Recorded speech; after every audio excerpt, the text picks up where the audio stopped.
The main vision of this institute is emerging as an premier institute in agriculture in the country with the international standards in agricultural sciences.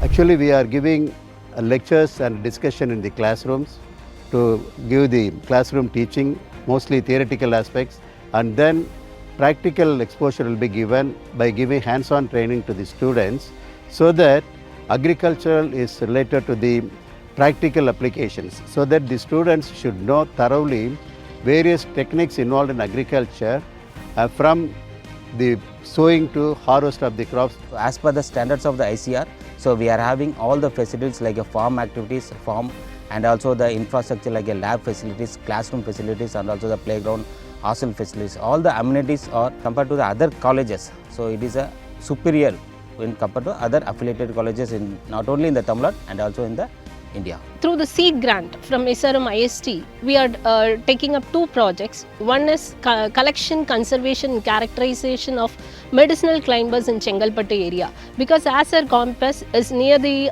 Thenpakam mountain, which is adjacent to our campus, here it has a huge potential of unexploited medicinal plants. They were being collected first and then conserved or maintained at our nursery, and then it is taken for further research. And the next project what we are doing now is using the plant botanical products for controlling the storage pest.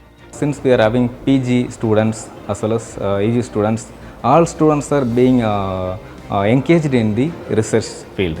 Okay, so practically they are learning the research things what we are doing in the field as well as the laboratory condition.